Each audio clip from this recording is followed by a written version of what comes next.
you stable enough in Indonesia? We don't wait for stability. And launching in Indonesia till you gotta go to the next market. A month. A month only? A month. So 1 month? 1 month. We were in India within the next. We do the best in that country because badminton is the everyday sport for that country. The reasons that leading to that decision and the challenge you have to go through when you step into the market with your own brand in a totally new country. They have been existing in over 26 countries. Over 5,000 locations carry their product right now in badminton sportwear. Alright, hi guys, welcome back to channel. Today I got with me Manak, the CEO of 100, an international company in sportwear in badminton. They have been existing in over 26 countries. Over 5,000 locations carry their product right now in badminton sportwear industry specifically. And I had the pleasure to interview him today and ask him questions. We're very cozy, right? We're sitting on the couch and answer everything that you guys have in mind of how to build a brand from zero to thousands of locations carry your product, and how to do marketing, how to get through the struggle, how to start it, and what the pain point you guys need to get through. We got it all from here. Say hello, Manak. Hey, Paul. Thanks for having me on. It's nice to be on this side of the camera. I like to watch a lot of content, but very rarely do I get to be on the other side of the camera. Thanks for having me on. All right, so let's get it started. Let's get to know what is 100 and how it started in order to grow it so fast, like one of the fastest growing badminton sportwear brand in the world right now. So how it started? So, all right, let me kind of go back before I was also in the company.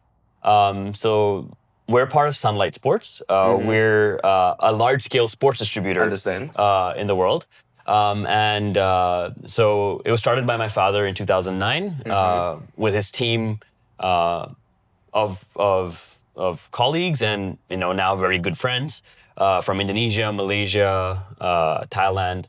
And so we started out by distributing a very large badminton brand in Singapore and Indonesia. And then that grew into Malaysia, Thailand, eventually India, the Middle East, and essentially now we distribute this brand in 26 countries from the Middle East until Australia. Understand. Except for China, Japan, Taiwan, and Vietnam. So this is the large brand that we distribute right now. Understand. And we still do distribute them. So started out in 2009, started distributing. Then along the way, we also had licensing. So we were producing products with their brand. So we learned a lot of interesting things as we went along the process. Then alongside the manufacturing, we also picked up marketing. So we were doing a lot of player sponsorships, a lot of athlete contracts under this particular brand. Understand. And then in 2020, COVID hit. And when COVID hit, early in COVID, before sport boomed, sport had a big bust. All right. So sport kind of collapsed and like everybody's staying home. They're not playing anything. Right? Exactly, or especially early in COVID, if you remember. Yeah. So then what happened was we were sitting in the office and we were discussing about what to do and what we should do. And then the idea of hey, what if we started our own brand? What if we started doing something, like to fill gaps that we knew existed in the market that a lot of brands weren't willing to fill. Understand. So it started from there. It started from a discussion in a room. And then when we got the rest of the team on the call from Indonesia, Malaysia, Thailand, India, and it kind of started to click. Everyone kind of got interested. What helped, of course, is we all had time. The main business was kind of because slow. In the COVID, nobody playing, so you had got a lot of time to think about the idea, right? Correct. So we were sitting, we were chilling, we were talking on Google Meet calls because no one could travel. So what started from there? We started discussing. We started talking to our manufacturing partners to explore whether if we wanted to do this, could this happen? Understand. And then we also started bringing people onto the team who had a little bit more product knowledge and technical knowledge about our products that we still lacked. For example, in badminton rackets, we didn't have the knowledge when we started in 2020. Understand. And so it took about 2 years. We started developing with them. We started working with them. And in 2022, we were finally ready to show off what we had done for the last 2 years. Understand. So 2022 December is when we launched in Indonesia. Understand. And then 2023 January is when we launched in India. And then very quickly, we were in all of our markets, growing very fast.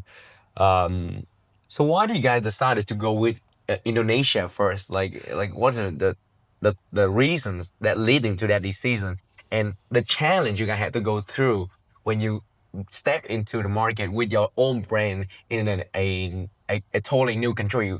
They don't know nothing about 100 at that time, right? Nobody know anything about it. Yeah. So why you guys decide Indonesia? So I guess it's a great question. So where it started from is, so inherently as a company, badminton has been in our blood. Badminton is part of our DNA at Sunlight. So the obvious choice was when we were going to enter a sport, we chose badminton. And because we knew the sport inside and out, we knew all the gaps. Now when it came to a question of what country to pick, it was quite straightforward. You pick the country that we do the best, but the question is, why do we do the best? We do the best in that country because badminton is the everyday sport for that country. People live and breathe and talk and smell badminton day in, day out. Understand. Badminton is just in Something their blood. in their bloodline. Exactly. It is the second most played sport in the country after football. Understand. If you were to walk up to a random person in Indonesia, chances are they either play badminton or they have played badminton. Understand. It's just in the country. Yeah. Understand. So it was kind of there was no other choice. It was an obvious decision for us to pick Indonesia. Understand. Alongside our team being very strong in Indonesia. Understand. They were the ones who were ready to go. Understand. Yeah. So that's kind of how we ended up in Indonesia to start out. All right. So when you step into Indonesia, any challenge that you guys face at the beginning, because it's a new brand, it's going to have a lot of tough things happen. It's not going to be just, we are a brand, everybody take it, right? You have to move and do something in order to get to the first store and then just keep growing. How did you get into the first step to distribute your racket and your product into a new country with a new product line, with a new brand like that? So and because you are Singaporean too, you're not even living in Indonesia. I guess the problem is two-faced, right? So on one end is, what did Singapore do to solve this problem? So what Singapore brought to the table is our understanding of the product knowledge. So since we were involved in manufacturing and the marketing since the day one with another brand, we have an understanding of how the badminton products work. So we were able to produce maybe not our best product, but a very good product at the time at a very great price. So since we were able to do that, we already had one part of the problem solved. Now, the second part of the problem, or the third, there's two other parts of the problem, but the second part of the problem was marketing. So marketing was not a major challenge because for a very long time, we've had very close relationships with the Badminton Association of Indonesia, PBSI. And because of our relationship with them and because of our understanding of how they work, we were able to leverage our relationship and leverage our friendships with them to kind of not have big sponsors, not big athletes, but we were able to get the small entry into the professional scene. Understand. And then the third most important part of the problem is distribution. And that is something that is very core to our company. We know how to distribute, and not only just distribute, because you have experience for many years of distribute all the brand also. Correct. So when you're launching, it already have a large base of relationship with these distributor in order to get your product into store. Correct. But then the key point of what you just said is relationship. Yeah.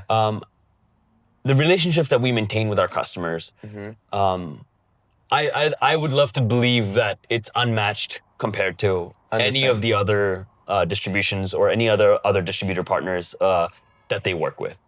We take care of them. We understand their problems. We want to make sure that we solve all of their problems, and always support them through any challenge that they face. So they're not really customers. They're more partners for us. Partner, yeah. Yeah. So always making sure that we take care of them, making sure that we solve the problems that they face. And basically once we solved these three, it wasn't smooth sailing. It wasn't like, oh, every store is carrying us all of a sudden. But there were a lot of stores, because of our close relationship, they were willing to take a bet on us. They were willing to take that first chance of, hey, all right, since you're asking, let me try. Understand. And then, of course, the first time is easy, but then since the product was good, the second time was also easy, and then the third and the fourth, and so on. Understand. It's very great because the experience that guy already having in the badminton industry.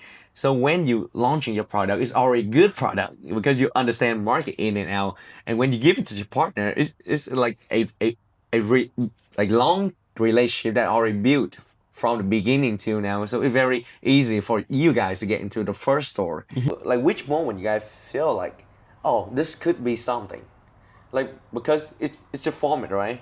You guys just started this period. You're not sure it's gonna be win or not. You're not sure you're gonna be able to grow or not. Like it's just a unclear future. So which moment that the 100 teams say, oh, this thing could be something. This could be a big brand. It could be global. What, like? I think everyone is still waiting for that moment. None of us know that this is. We still don't know. I think everyone is still. Is this in 26 countries? Everyone is still fighting. Everyone is still every day pushing. It's still sharp. Yeah, we're still early. Still a long way to go. We're much smaller than the large players in the game. Understand. But we're pushing. And I believe that we still all don't know whether this is it. Even though all the signs are pointing towards it, I think we're still waiting for that moment where it's like we're on the rocket ship to the moon. We don't know this yet. All right, understand. Yeah. So we're still going and discover that part. So after Indonesia, what market did you guys decide to go to next, and why? The next market was India, because that was our second strongest market. But how long it took you guys from like finishing the Indonesian market and feel like, oh, all right, this thing's stable enough, let's move on to the next one? Like how long it took you guys to feel stable enough in Indonesia? We don't wait for stability. You don't wait just exactly. Just go. Right. Just go, because it's that's the beauty of our team, right? Our team. The nice thing about how Sunlight is structured and operated is that, yes, we have one central company that gives very broad overall direction. Yes. But otherwise, each country operates with its own leaders, with its own team, completely independent of the center. So when we launch a product, we're not having to micromanage each market. Everything's understand. Each country leader, as a person, to understand the market, the culture, and everything's for you guys. Yeah, and each country leader steps in, takes it like their own, because it is their own. Yeah, it's their own. And they take it to the moon. They push, they work, and we make it happen. Across the world, we're almost 400 people now, and we have a new racket launching soon as well. And the rackets reach the market. We have a general idea of what we want to do marketing wise. We have a general kind of vision and creatives that are shared. But then each market takes over.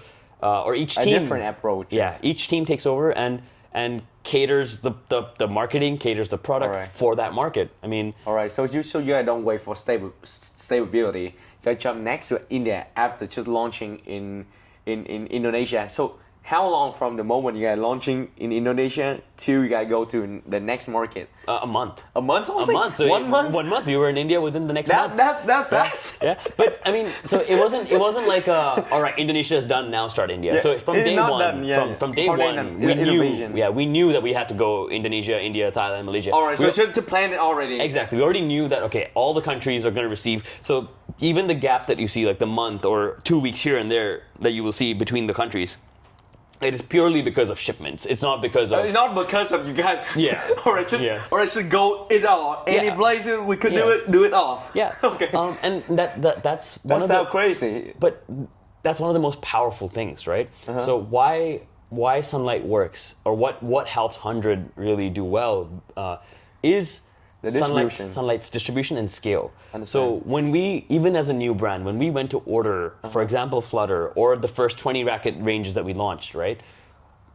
Immediately we already had, all right, if you have 26 countries, multiply, even if they take a small number, 1,000 rackets each country, that's already 26,000 rackets. So when we sit down, the factories listen. They're already like, okay, they're serious. Yeah. Okay, this is a conversation worth my time. Understand. If we were to go country by country and go and sit down with a factory saying, oh, I want 100 rackets or 500 rackets, they're probably not. They won't entertain your conversation. They will just be like, all right, this is not. So it's a big reputation that already built for many years. Yes. So when it launches, just all right, we decided to go all. Yeah. No, not Indonesian first, and then next after we see static. No, you don't do it. You gotta do it all. Yeah. So like each market have different challenge, right? But like, is that really hard for you guys to manage at the beginning because you guys do all the country at the same? It's not like it's a very huge amount of work for me. So it's a huge amount of work when you think about it as one person. When you think about it as a whole team where each person owns their responsibility, which is each country. It's not that big of a task. Not that bad. Yeah. All right. We discuss general direction and then we go. All right, understand. So let's talk about adaptation. All right, because the brand already launching, the distribution network good. Now it's about like marketing and how to make the market love your product, how to make people want to carry your product. So how did 100 do it from the beginning till now? Like, what the strategy behind how to make the brand so related to the player out there, to the people out there, that they want to own your product, they want it to be a part of their life, a part of their sport journey. So how you guys doing that things? So the first thing was, of course, an understanding of the market, right? So I won't take credit for this. I was still very new in the company. I only joined a year or 2 years before. Mm-hmm. So for me, this was all learning from everybody else who's been around the company for a lot longer. Understand. And their understanding of what the gaps in the market were. What price points, what quality standards, what products did people want but didn't exist? Mm-hmm. Where were the retail partners not happy? Were there certain products they weren't happy with the margin on? Or were there certain products where the customers weren't happy with the quality of? Mm-hmm. So that understanding is what helped kind of making sure that we had the right product at the right place. Understand. Now, once you have that, the next thing is to understand is, what is your goal, right? And for us, our goal since day one has been, we want to change the general conversation from, hey, these are the big 3 brands in badminton, to become the big 4. All right, the big 4. And so the first thing is to study what the other 3 are doing. Mm-hmm. And what the other 3 are doing, of course, are pro athletes.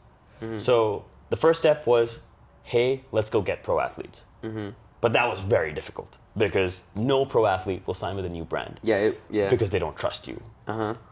And along the way, we had our first athlete who took a bet with us, which was Lena from Denmark. All right. So she decided she was all right. She was going to sign with the new brand, and she was going to take a chance with us.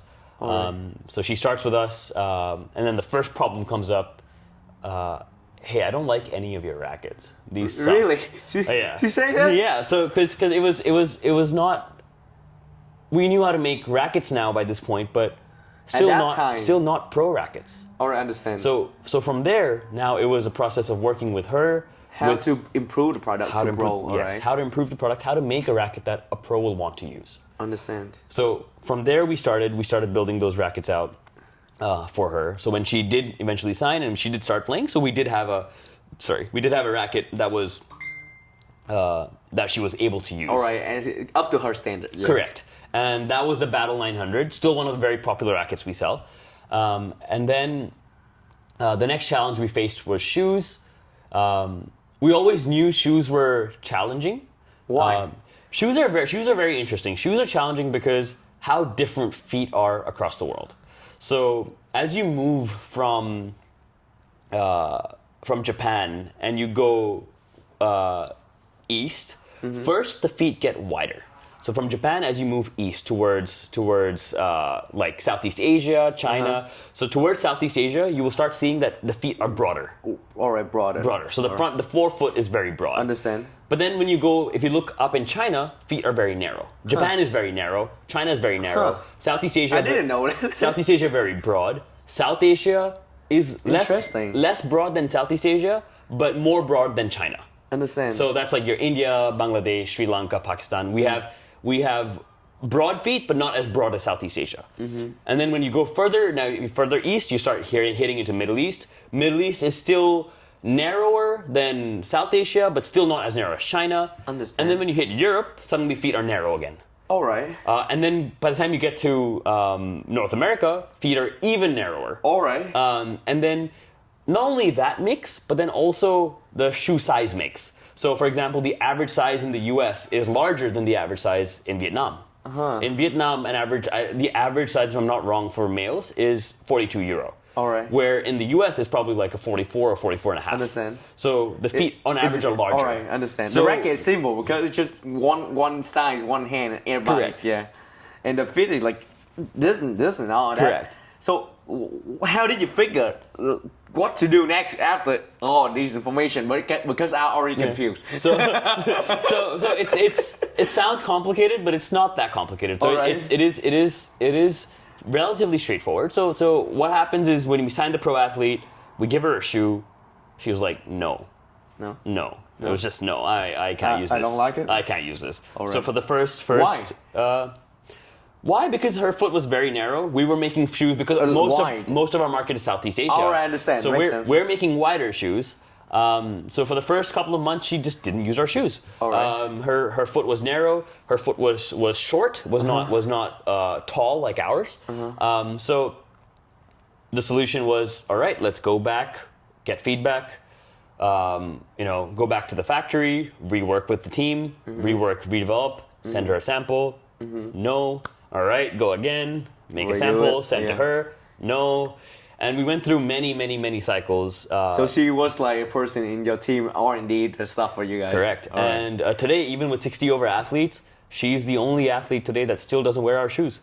I want to say 99.5% of our players are now using our shoes. All right. She still doesn't. All right. We still struggle to make the shoe that she she wants. loves. All right. All right. But we have managed to solve a lot of the other athletes' All right, shoes, I and most of our pro athletes, including Matthias and Alexandra, who are the number 3 mixed doubles in the world, All right. are also using our shoes now. Understand. So we figured it out. Shoes was difficult. I've lost track of where we started. So we started out at at the problems that you guys are facing. All right, we are on the shoes topic now. Okay. We'll stay going. with shoes. All right. Yeah. So that's how we've sorted it. Along the way, we've met a lot of great partners. So when we developed our first pro top end shoe, we ended up working with Goodyear. Goodyear helped us out. The tire company. I could see the shoe like quality very good. The Goodyear thing because the carbon below it, it's feeling very nice with the feeling of it on your feet also. Correct. Yeah. So Goodyear. We reached out to Goodyear. Goodyear just happened to be exiting their Skechers exclusive deal that year. All right. So they were able to take more. Yes, and they were excited to kind of come to try to work with someone new.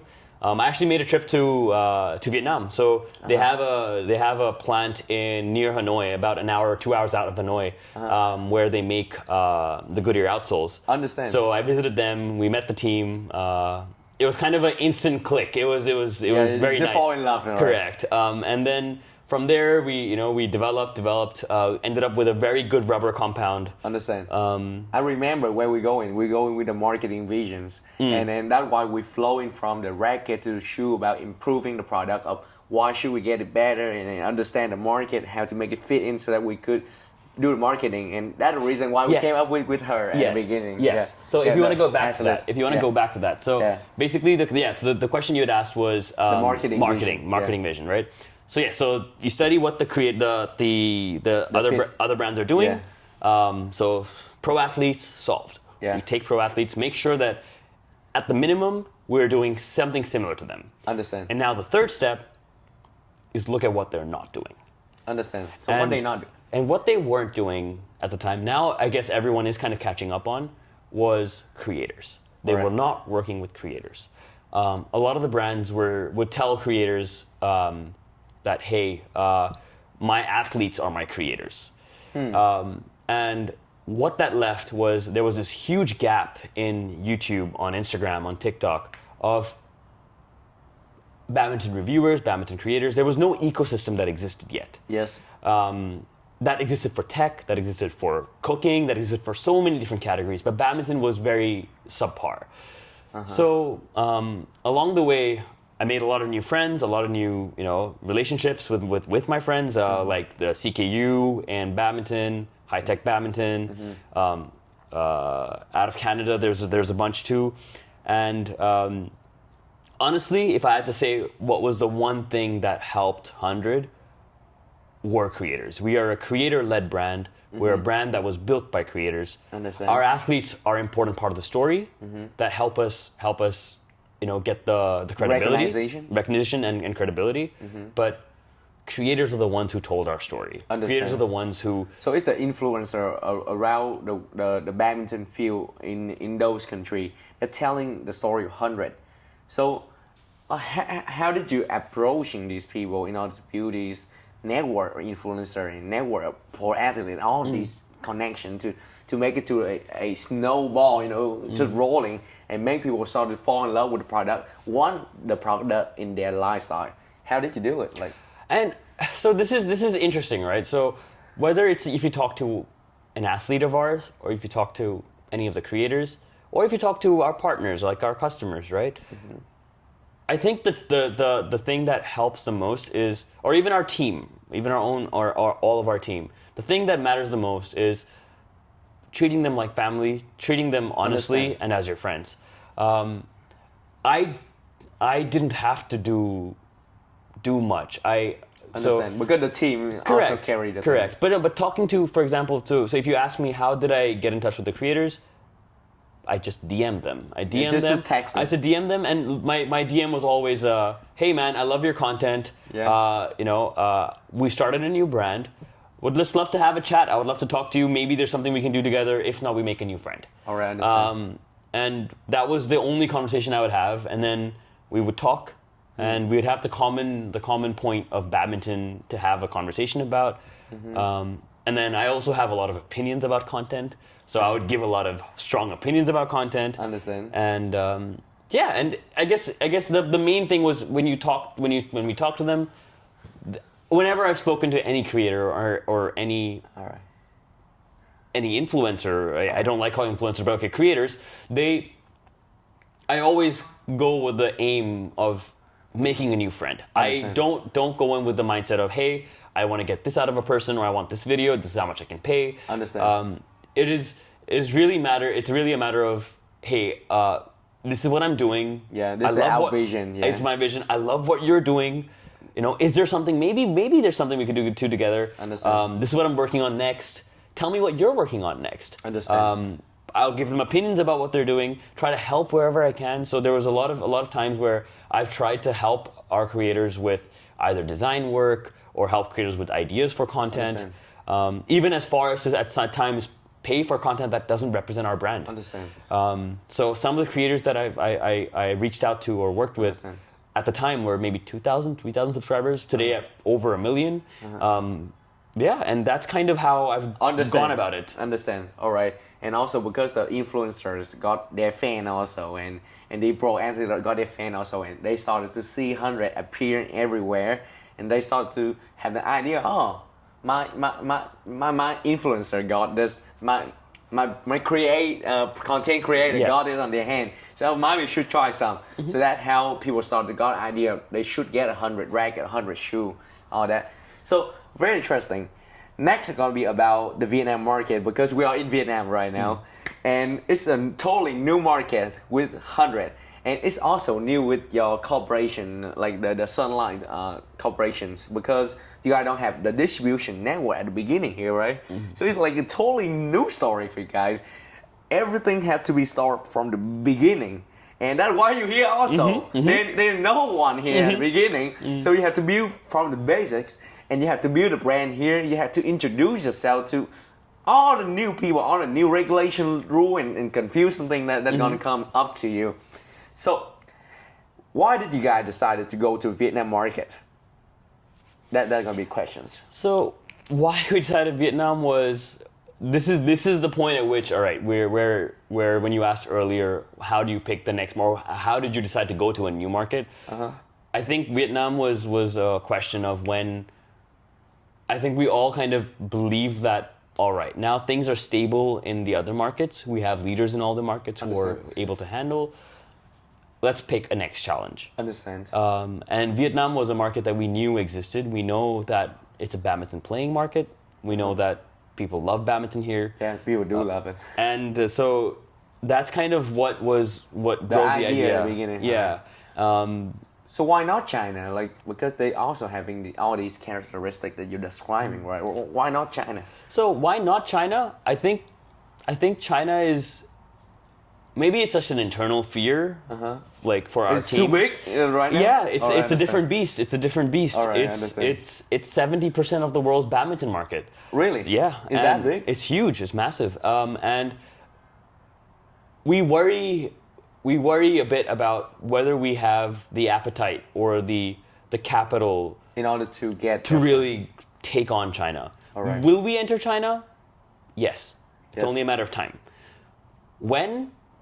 Hopefully soon. All right, I understand. But it's a still wait and see for now. All right, so because you want to test it with the market that more suitable for the brand first, to see, to test the water first before jumping to something like China. Correct. So you guys decided to go with Vietnam. So what, like at the beginning, there's no store, there's no things, there's no warehouse. How does it begin? So we landed with my colleague here in Vietnam, in Ho Chi Minh, just as you do. You just get on a flight, you come here, and then we start looking around. So before that, of course, the first thing was try to find who are the big retailers in Vietnam, and then we got a hold of one who was the largest retailer in Vietnam. But who just happened to be unavailable when I reached out, and so on. I mean, the first biggest learning was, hey, no one's on WhatsApp here. Yeah, we don't use WhatsApp. So the first thing was to figure out, oh, there's a different app Yellow, here. Yellow. So I get on Yellow. I get hold of the person's contact through a random person that I met through another contact who said, hey, I know this retailer is big. You should try to reach out to this person. I tried to reach out. But then I didn't hear back because on Yellow you have to add as a friend first. Yeah. And then that didn't work. So then I'm already in Ho Chi Minh. I'm driving around. We're looking at stores. We're walking into random stores. You're asking questions. Questions, trying to find some entryway. And then I reach out to someone, one of my friends at one of the big pickleball tournaments, who knew someone in one of the big pickleball brands who happened to work with that retailer. All right. Who then happens to say, hey, I can probably help you. Let me write her a message. All right, I understand. So he writes... There's a lot of connections. Yeah, so he writes her a message, and she finally replies. All right. So then we meet her that week when we're in Vietnam. We go in, we meet her, we tell her about the brand. And just as we're leaving, she says, hey, I've seen your brand before. Doesn't this other retailer carry your brand? Understand. And I was like... I don't know. What's the retailer's name? And then they gave me the retailer's name. All right. And then when I got that, my next question was, all right, I have to go meet this retailer. Where the hell did they get my product? Yeah. So it was like, we not there. Yeah. We not here. We don't have any exist here. How the heck we got it? So first it was a very warm feeling because, hey, like, at least we got something. Yeah, we have a foot in the door. The door's open a little bit. Yeah. So then from there we kind of again start, kicking and scratching and trying to find Yeah, how can I get in touch. Try to swimming. Give me this guy's number. Let me find this person's number because she yeah. didn't have the contact of the person of the All other right. retailer. So All right. then through someone somewhere we met through some coach we managed to get in contact. I was like, this is literally as we get out of that meeting, we start kicking and scratching. We're in the car coming back to our Airbnb, and then we get a contact. All right. So we get a contact, immediately text saying that, hey, I'm from 100. Can I come see you? We're in Vietnam. And they happen to say, okay. Yeah. So immediately change the Grab's location from the Airbnb to their warehouse. And we go in, we meet their team, and we get our first kind of opening. Understand. We have a great conversation with them. They're interested to work with us. They've seen our product before. They've sold our product before. It did very well. It happened to be the Flutter series. All right. People had a good respect for our brand All right. because of what work that they did on their own social media channels. Understand. Again, creators showing up in the picture, but because of what they did as creators on their social media channels, so we did well there. And that was kind of the first door opening. Interesting, yeah. So they opened the door for us. They kind of, opened their arms to us, said, all right, hey, let's start. They were our first customer. And then from there, the ball starts rolling. Yeah. We get the first win. Yeah. So from there, then it's like, all right, we have the ball rolling. Let's try to figure out what to do next. We've done this before in 26 other countries. We understand the team that we need to hire. We understand the space that we need. So we start looking. We start looking for the team, start bringing on the team. Some good decisions at the time. And we start visiting warehouses. We see some really bad ones. And then when we were just about to give up, saying that we don't have a location here, we can't find a location in Vietnam, in Ho Chi Minh, we get taken to this beautiful, beautiful warehouse where we are now. Understand. I could see that. Yeah, I visit frequently. So we have like a nice 2,000 square meter space, a nice office in there. All right. Then the first shipments start coming in. Sales team starts visiting customers. Understand. And the ball starts rolling. Understand. Again, key part of our strategy here, creators. Working with a lot of creators. Understand. But now we're trying to stabilize the creators that we work with. Understand. And we're trying to formalize our marketing strategy. Understand. So what is the biggest challenge in Vietnam? Because in other countries, you got a manager, a spirit of that country already, to take care of our distribution, marketing, all that. You have to do everything here. So there's gonna be a lot of challenge in the people, the culture, and thing that you don't know, How you deal with that? So, like the I guess the way you deal with it is you just face it, just do it, and then you realize it. You face it, you learn it, you make friends who then help you and guide you through the process. It's as simple as that, right? Like it's not something that we're not used to. Every country that we enter, every country that we go to. Do you feel like every country is the same style of the plopping the product to make the market accept it, or is not the same? Do you feel the same? It's not the same. It's very different in each market. Each market has different cultural nuances. Each market has a different style. Vietnam has badminton store chains, which is unlike anywhere else in the world. What's so different about it? So in other markets, badminton has stayed very mom and pop dominated. So it's single stores or maybe at most 3-4 stores. So they don't have a big chain. Big chains. But in Vietnam, there's big badminton chains. Other than that, other cultural the difficulties were, of course, language. Language is something that is still hard even today. Also, I do feel a little bit like being an outsider, it's harder to gain trust. It is. Walking in, people immediately start from their back foot. Being like, hey, what is this foreigner trying to sell me? All right. And then other challenges that we face is, of course, learning about the rules and the regulations of the market. Yeah. Learning about how different social media is in Vietnam versus other markets. But it's not all different. So yes, culturally we're different, but the beautiful part about this is the way that our business and our industry is structured, we're facing the same competitors in every single market. All right, the same culture, the same competitor. Correct. So, and the beautiful thing about the same competitors means that they have the same strengths and the same weaknesses. Understand. So they bring in the same kind of attitude to Vietnam as they do to Indonesia, to India. So we're able to capitalize on the same dissatisfaction or the same unhappiness or the same things that people in the industry face. All right, I understand. And as we solve those, we're able to build trust and again, get the ball rolling. Understand. So what is 100 vision with Vietnam specifically? How you see 100 gonna be in here? Like you want to see in like how you want people to think about it in Vietnam specifically? So depends on what time scale you ask about. So if you ask let's say in about 5 years. All right. So if we're talking about the 5-year cycle, in the next 5 years, what we want to do is what we want to do globally. It's the same. We want to change the conversation from top 3 to top 4. Big four. Right.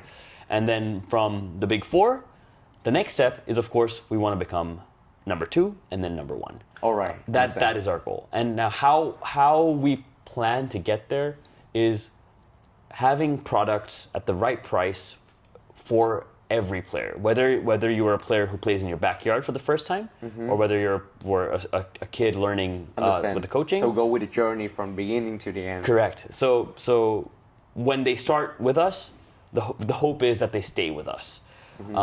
And now whether that is through fun events that we do every single week around Ho Chi Minh, around Vietnam, or whether that's through social media, being a part of that journey of starting for the first time you play badminton till you become a pro or intermediate, or you drop off along the way, it's fine. But just being part of that journey. Understand. All right, it's very cool to understand the whole thing of how 100 was formed from the COVID to the point where you guys get into the first market in Indonesia and decided immediately gonna go to that much country at once, because you guys got a distribution network at the beginning for many years of building that for distribute all the sportwear to the point where you get into a new market like Vietnam and solving problem with the footwear, all that. And as what I remember, the 100 slogan was live 100%, right? Why you came up with that? So live 100%. It didn't come up.